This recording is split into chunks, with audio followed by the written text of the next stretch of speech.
What if I told you that the key to getting rich isn't about being smart, but about being emotionally intelligent? That a janitor with no college education ended up with millions, while a Harvard graduate went broke? Money doesn't obey logic.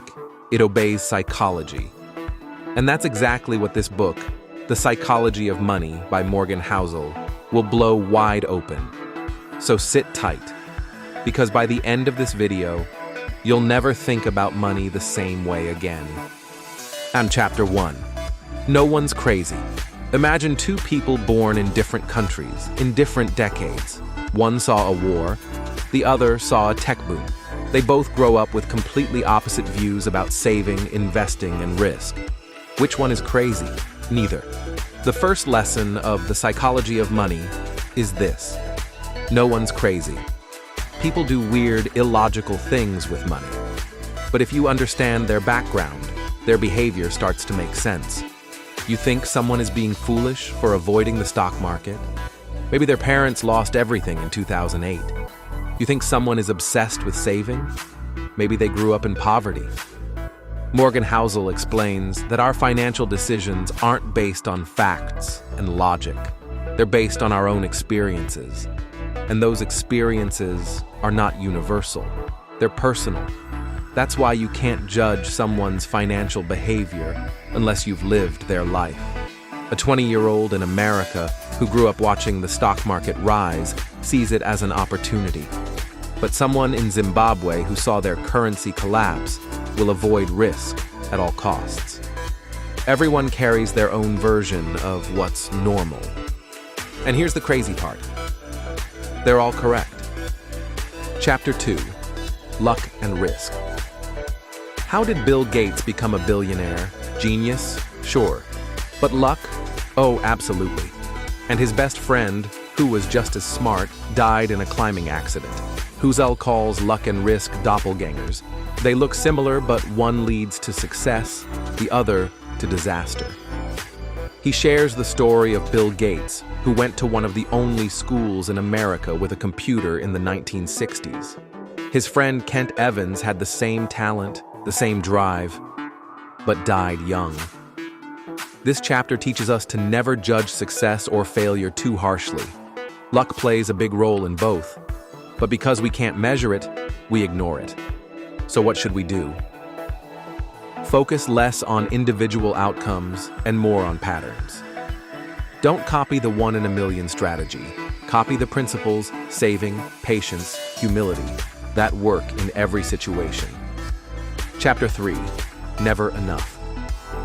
Would you risk everything, your career, your family, your freedom, just to get richer?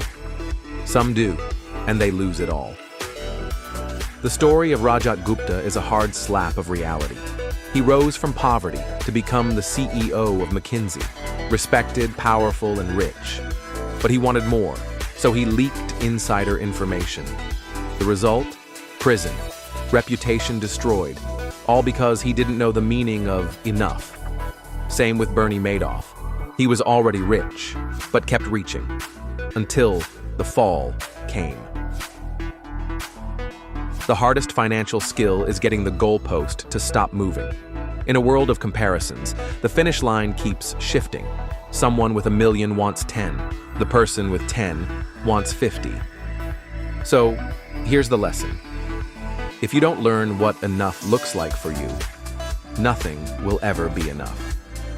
Chapter 4. Confounding. Compounding Warren Buffett is worth over $100 billion. But here's the twist. $81 billion came after he turned 65. What made him rich? It's not investing genius, it's time. This chapter is all about the power of compounding, the eighth wonder of the world. Good investing is not necessarily about earning the highest returns, it's about earning pretty good returns for the longest period of time.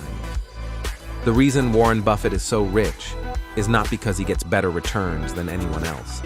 It's because he's been investing since he was 10 years old and never stopped. Most people chase quick gains, but that's short-term thinking. The real magic happens over decades. And it's not just about money. Relationships, health, skills, Everything improves with compounding. The problem? Compounding is slow at first. That's why people give up too soon. Chapter 5. Getting wealthy versus staying wealthy. It's easy to get rich in a bull market. It's hard to stay rich when everything crashes, and staying rich is the real flex. There's a difference between the skill of making money and the skill of keeping it. To get rich, you need boldness, risk-taking, maybe even some luck. To stay rich, you need humility, caution, and a survival mindset. The story of Jesse Livermore, a legendary investor, proves this. In 1929, he made the modern-day equivalent of $3 billion in one day. But he lost it all within a few years, and eventually took his own life.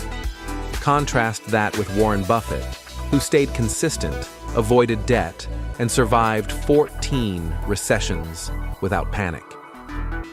Here's the truth. You can't compound if you don't survive. The key to lasting wealth isn't making big money. It's not losing big money. If this video opened your eyes to the truth about wealth, imagine what applying these lessons could do to your life. Let me know if you'd like part 2 with the remaining chapters and insights. Part 2, starting from Tails, You Win. Freedom. Man in the car paradox. Wealth is what you don't see, save money. Like this video, subscribe to Alpha Success, and drop a comment.